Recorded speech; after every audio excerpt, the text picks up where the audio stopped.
5 seconds. Start. Now, sir, honorable members will recall that the bill was introduced in the House of the People on the 22nd September 2003. It has had a long history, and in one form or another it has been before the public since the end of 1949. In the statement of objects and reasons, the various stages through which the bill has passed since 1946 have been summarized, and I need not recapitulate on this occasion the circumstances in which the then Government of India took the decision in early 1946 to initiate an inquiry into the reform of our company law. I would remind honorable members that between 1946 and 1948, the entire field of company law was carefully reviewed by two distinguished company lawyers who were appointed to recommend the broad lines on which the present act should be revised. Their recommendations were examined in the then Ministry of Commerce, and certain tentative departmental views which emerged were circulated in a comprehensive memorandum to all recognized trade and industrial associations, bar associations, the high courts, and the state governments. That brought us to the end of 1949. Many representations on this memorandum were duly received from chambers of commerce, trade and industrial associations, state governments, and the general public.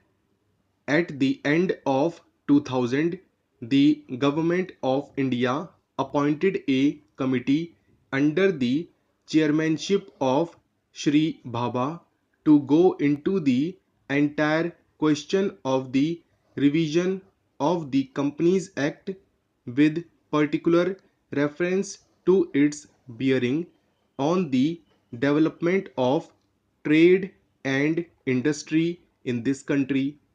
The committee examined a large number of witnesses in many parts of the country and submitted its report in March 2002.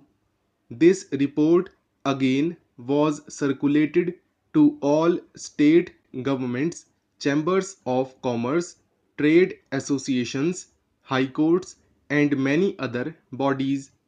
At the same time, a special officer was appointed in the Department of Economic Affairs, Ministry of Finance, to examine the report in the light of the views received from the interested public and to submit proposals to government for the revision of the present act.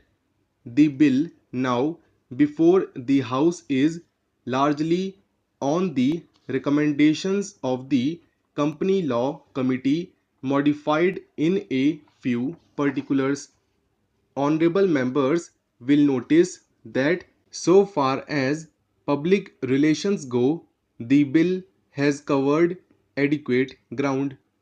In a measure like the Companies Bill, however, which covers the entire field of the operation of joint stock companies, the limits of consultation and discussion can never be exhausted, and I would like to inform honorable members that although the bill was introduced in Parliament over 7 months ago, our officers have been engaged throughout this period in further studies and informal discussions with the interests concerned and on occasions have also participated in such discussions, have also given some further thought to some of the issues arising out of the bill, and I propose at the appropriate stage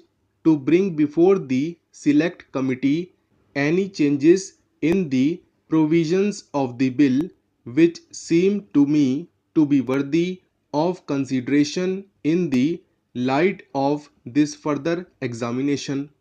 Now, honorable members would have noticed that the bill contains 6 clauses and 12 schedules. I think it is probably one of the longest legislative measures in recent legislative history, but its size might be regarded as misleading unless I make a few comments. The bill is both, one must remember, a consolidating and amending measure.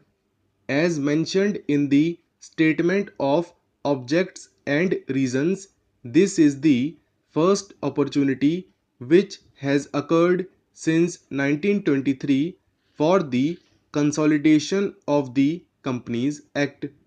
Advantage has been taken of this opportunity to redraft several long and complicated sections in the present Act, which have been split up into a large number of clauses. This is the largest single factor accountable for the increase in the number of clauses in the bill. New clauses embodying substantial changes in the present law would hardly constitute more than a small fraction of the bill. I would also draw attention to the structural changes in the bill to which a reference has been made in the statement of objects and reasons. The redraft of the bill and the rearrangement of the existing chapters in the Companies Act in a more logical order have, I think, resulted in a noticeable improvement in the form of the bill, and I hope will facilitate better understanding and appreciation of the scheme. I wish that the act which came into effect long ago was implemented properly.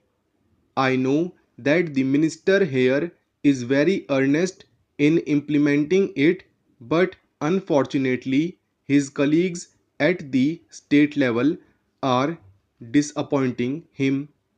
Unfortunately, no steps have been taken for trimming or toning up the administration at the state level and at the district levels. They have to be taken immediately.